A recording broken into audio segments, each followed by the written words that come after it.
Hello everyone, welcome back to the next video on this video series on Yang data model. In the introductory video, we covered the basics of Yang, some of its components and their applications. In this video, we will focus on setting up an environment where we can validate Yang modules for their correctness. The tool that we are going to focus on is called PYang. In the subsequent videos of this series, I will be using this tool to explain how the various components of the Yang data modeling language that I will be explaining can be validated and ensured that they are developed correctly. First, I will give an introduction to PYang and how it is a multi-purpose tool with various applications. Next, I will explain the options for this tool and how it can be used. Furthermore, I will give an example of a very simple Yang file which can be compiled using PYang. Then I will cover encoding with PYang. In the introductory video, I had concluded by covering this topic wherein a Yang module can be encoded in different formats like XML and JSON. PYang can be used to do that conversion. I will explain how this can be done. I will conclude the session by giving an overview of a tool set available if you have to learn Yang with netconf. PYang is an open source tool. It is available in GitHub. You can find the link at the bottom of this slide. It is a Python based tool. It is installable as a Python package in a Linux environment. It is this environment that we will be using in this session and also the subsequent sessions to validate the Yang models that will be used for demonstration. As you can see here, the usage of the tool is rather simple. You just state PYang followed by one or more of the options that are supported by the tool and then feed the Yang file that must be acted upon as an input. This tool is not just a Yang validator. The tool is a multi-purpose application which can be used depending on the action that is required on the Yang file. We will look at the various uses of PYang now. The first purpose is straightforward. PYang can be used to check the conformance of the Yang file to the RFCs which define the Yang data modeling language. We saw about the RFCs that define this data modeling language in the introductory video. Using PYang will help you check whether the Yang file that you are validating is in accordance with the rules defined in these RFCs. The second purpose is encoding. As you know, the Yang data modeling language can be represented in several formats. PYang as a tool supports converting a Yang file into IN, XML, tree format. Later in this session, we will see an example of how to use PYang to convert a Yang module into an XML format and see that as a demo.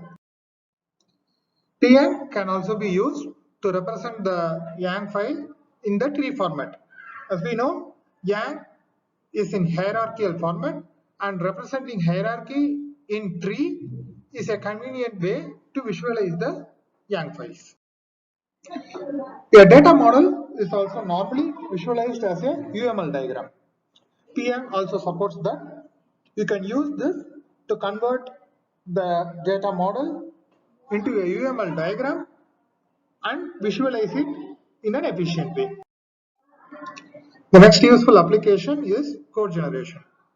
PYang is an extensible tool. It offers a plugin framework wherein you can use it to convert the data model into code stubs and use it in your application. Finally, PYang can also be used to generate schema definitions. There is a dedicated RFC called RFC 6110 which defines the mapping of Yang to document schema definition languages. PYang offers an ability to generate this schema and to further use them with XML based tools. Let us now move on to studying a very simple Yang file. Here you have a very simple Yang module on display. This module is the module that defines the data types for the internet addresses, and it is defined by IETF.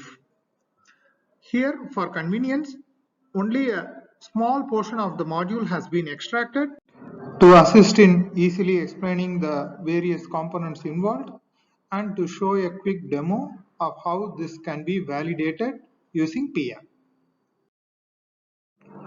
The file begins with the module parameter.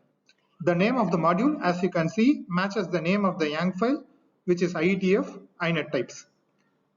This name can be defined in different ways. Whatever is a standard Yang module for which the name has to be approved by IANA. It is the International Assigned Number Authority, which maintains a standard allocation mechanism to ensure that conflicting types are not defined and a standard reference is always available. Apart from this, individual organizations, when they define something customized to their product, can also define Yang modules unique to their subsystems. What comes next is the namespace. The namespace is a uniform resource identifier, meaning in a system supporting multiple Yang modules, each namespace remains unique. This namespace, as you can see, is an XML namespace, and this is also something that must be assigned by the IANA. So, for standard Yang modules, you will find that the namespaces assigned are universally unique. Then comes the prefix statement. The prefix statement, as defined here, is a short representation of this Yang module. The use of the prefix statement comes when this module is imported by another Yang module. So this prefix statement is what will be used to identify or use data nodes that are defined in this IETF inet types in any other Yang module that wishes to use these data types. We will see in our future presentations a specific example to cover how this import is done and how a data type in one Yang module can be used in another Yang module. The next three statements you see here are organization, contact, and description. These are simple text fields which refer to the organization that is responsible for defining this module.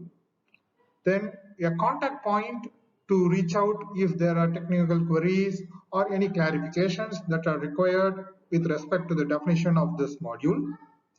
And then a short description of the module for people who are reading a particular module to understand the purpose of this and where it can be used.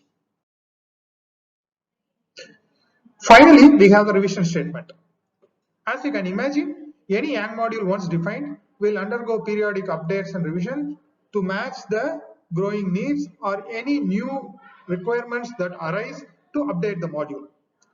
So you will have a short description of what the particular change is about and a short reference to the reason for which the update is done. In fact, the reference statement is expected to provide a cross-module reference, a reference to a RFC or another Yang module or any other suitable document which has relevant contextual information for a particular change. Now, let us have a short demonstration how to do the validation using PM.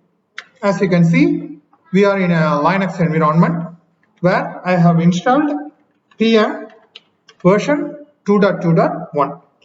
Here I have the sample Yang file that I just explained. Here, as you can see, you have the Yang file that was shown earlier. Now we are going to have a demonstration of how to validate. If you remember the earlier slides, the way to validate using PYANG is PYANG and options followed by the file name. Here we are going to just validate the Yang file. So I just say PYANG followed by the Yang file name.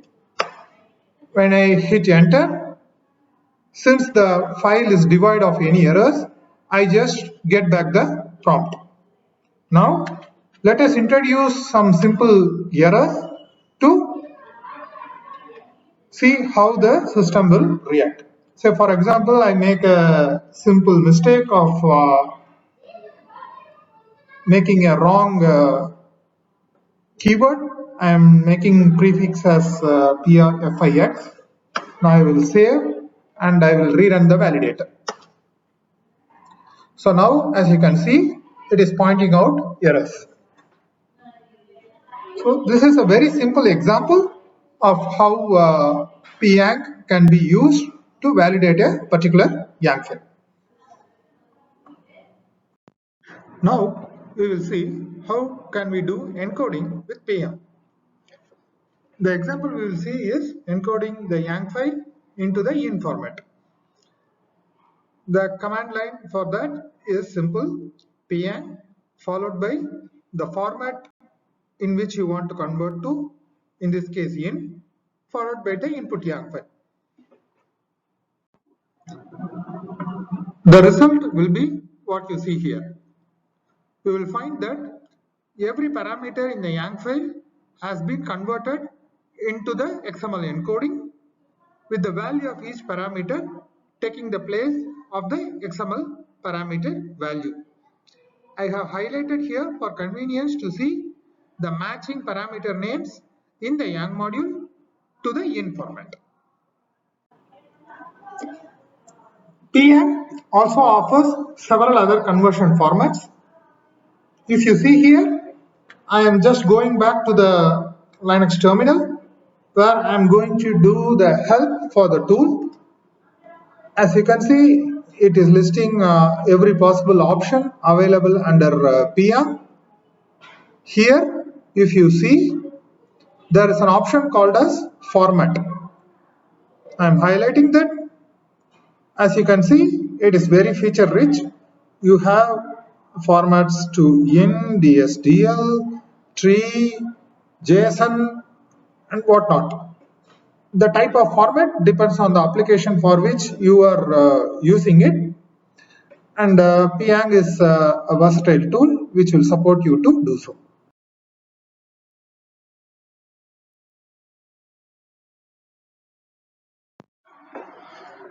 The final part of this session is going to be about the toolset that is available for netconf and YANG. This toolset is available in www.yangcentral.org under YANG tools. The type of tools available are as listed here. You have your validators like PYANG, which are also called the compilers. You have the translators for converting YANG into other formats.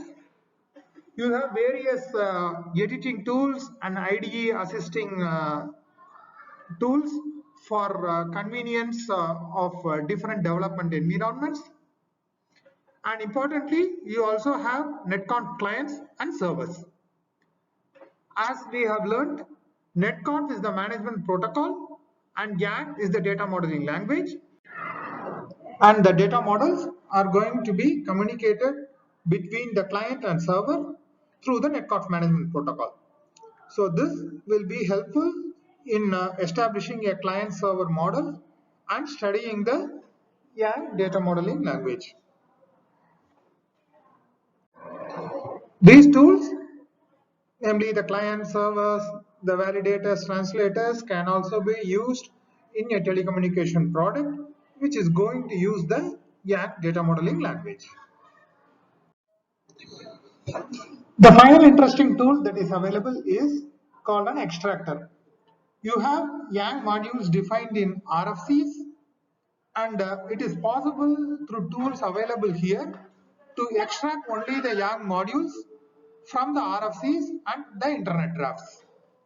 This is very useful when you are studying a particular RFC and you want to use the YANG module in it, and it offers a convenient way for you to do so. With that, we come to the end of this session. Thank you for listening.